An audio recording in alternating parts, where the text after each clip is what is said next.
On Tuesday, March 16th, 2021, an individual decided to commit murder against 8 innocent people, 6 of which are members of the Asian community.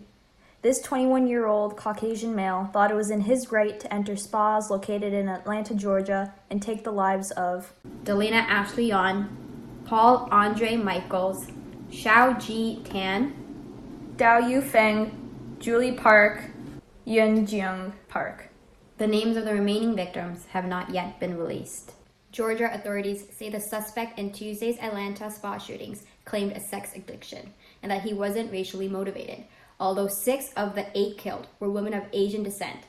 Here's what the sheriff had to say about the massacre. And he was pretty much fed up and kind of at the end of his rope, and yesterday was a really bad day for him, and this is what he did. This is bullshit. Asian women are hypersexualized and viewed subservient to the demands of others. A woman's body is not an excuse for murder. What happened in Atlanta is not an isolated incident, but a horrific example of a large rising tide of anti-Asian racism. In light of this, we want to dedicate this episode to our Asian pals and highlight the injustices in their community. Back to the whole idea of Asian women being hypersexualized and viewed subservient to the demands of others.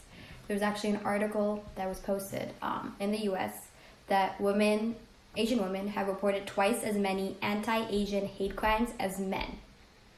In general, so between March 19, 2020 to February 20th of 2021, there's been close to 3,800 incidents reported. Roughly 503 of these incidents took place in 2021 alone. These also, like the numbers that I'm emphasizing, only represent just a fraction of the number of incidents experienced by Asian Americans across the country. What's so bullshit, is that, a lot, even though we're saying these numbers, there's so, going back to what you were saying before, there's so many more that are just not reported or not taken as legitimate claims. No, yeah, definitely. Even, that was an American statistic, right? Yeah. But for Canadians, so this was based on a September 2020 report prepared by CCNC. Basically, they reported that Canadians have reported more anti-Asian racist incidents per capita than the US since the start of the pandemic. Oh my god. Sorry to cut you. No. It's more like a gasp for myself from what I just said. Yeah, we think even during the Trump administration and then regardless of your political views, whatever, even during that time, a lot of the international community was pointing fingers at the US saying look at this bullshit that's going on there.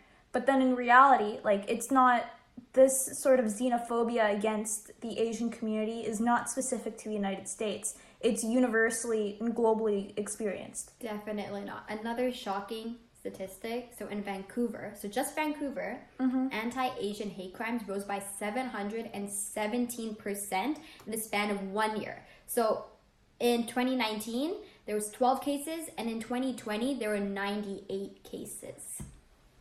We're throwing out these numbers right now, but they're not just numbers, they're people. They're people, and it might seem overwhelming to hear these sort of numbers, for lack of better, I'm stuttering my words right now, but for lack of better words, anytime I hear numbers like this, it sounds sort of arbitrary. I personally can't, contextualize it, but then when you realize that, it's literally our friends, our family, these sort of people are being affected by your grandmother, your grandfather, yeah, your sister, your mom, your dad, It's not like it's happening in some country somewhere on the other side of the earth. It's happening in our own backyard. Yeah, and it's completely unacceptable. It's there's no other word to describe it other than disgusting. What gives you the moral high ground to commit injustices, let alone murder and massacre 8 people simply because you fetishize them, or you experience, or you have some hatred or something against them? That's totally unacceptable. Whether it be racist tendencies or xenophobic tendencies, And it sounds like we're more or less like just going back and forth between each other saying, yeah. But like it's literally like us building on top of points of each other, but it's... I was going to say, in relation to that incident that occurred, actually more than a third of incidents, so like anti-Asian hate incidents, occur at businesses, which are the primary site of discrimination, while a quarter of them actually take place on public streets. Yeah, like two examples that's so startling. Two examples that pop in my head, business being the one that just happened at these spa locations in Atlanta, Georgia. I remember this is an example that was in, I feel like, if I'm not mistaken, it was in New York. It was in the US. And there's footage of this elderly Asian woman. She's literally just walking along on the sidewalk. And this dude just literally comes by, sees her, and pushes her. Yeah. Like, what is she doing wrong other than existing? Like, that's not wrong. She's literally just there. I know. And, like, most of, like, the increase in these incidents can be attributed to the fact of, like, the xenophobic rhetoric that has been displayed by Donald Trump, right? Especially when referring to the COVID-19 as the China virus, or what was it? The Kung Fu virus? Yeah. Kung Flu. Kung Flu, yeah.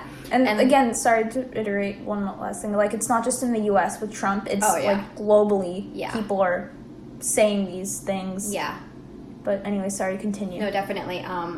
Definitely like the xenophobic rhetoric. Also like the whole idea of blaming a whole country for a pandemic. And so in doing so, when Trump did that, he actually followed along American history of using diseases to justify anti-Asian xenophobia. Ones that date even back to like the 19th and 20th centuries, which have actually helped shape the perception of Asian Americans as perpetual foreigners. Sorry, I like stumbled off of that. No, but that's entirely true. And it's heartbreaking, to be honest. Like when I'm thinking about it, that like this has been going on for a year. Like this before, there's been incidents too, right? But it has been drastically increased within the last year. But it had to take a freaking massacre for people and celebrities to realize, oh, what's happening? Oh, this shouldn't be happening. When this has been preached and like people have been raising awareness for months before. Something that, this is just my personal opinion, but I feel like it also goes back to the Black Lives Matter movement, like when it really picked up back in like June and July and stuff like that. Like right now, I'm seeing people that are literally just using hashtags and stuff like that as if like the stuff that has just happened is a trend. Oh my god. Do you know what I mean? No, yeah. Like you can see, like there are certain individuals. I mean, it's one thing to like promote bring awareness to these injustices. But there's also individuals that I've seen on social media that are just like playing into the trend of like hashtagging stop Asian hate or hashtag stop like whatever. Which is amazing if they're doing it to educate and show their support. But the reality of it is that in a week from now, those posts will be removed from their feed, or that the narrative will not be like, it's not going to be continually shared, right? Like it's a trend, like you said, like individuals are individuals are using this as a trend, using it as a hashtag, right? It's not the new thing that's in. This is a freaking injustice. This is inequality at its finest. Like this is not something that's going to be done within a week. Like this is still going to be happening. We need to do something about it. And I can understand how it might sound hypocritical or whatever of us to say we need to do something about this. But I want to iterate, in us saying this, like we are simply doing our best as, we're trying to show our support in the best way that we know of. In the most informed way as well. Yeah, and hopefully with this conversation that we're having right now, if anyone who listens to this has any sort of constructive opinion or critique in how we're articulating this information, we encourage you to comment. We encourage you to send us an email.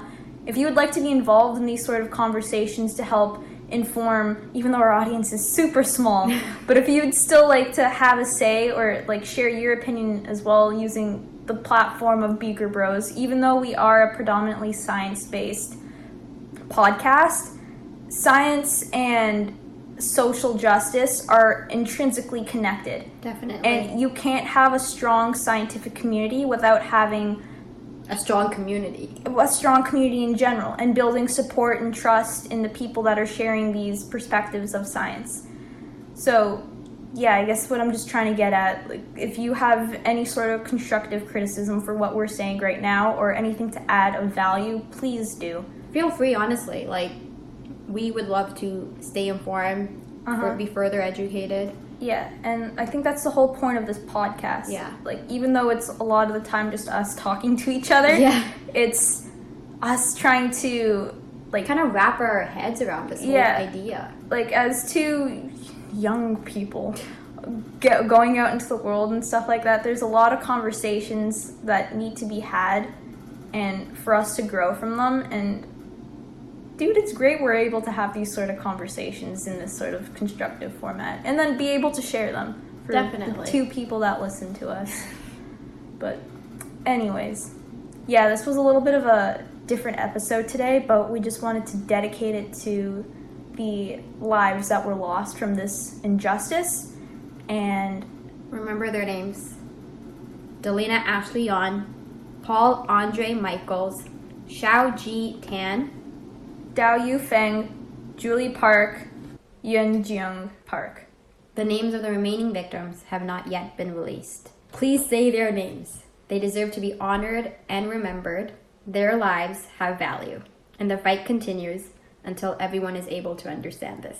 Thank you, everyone, for listening to today's episode. Catch us again next week. Doo-doo.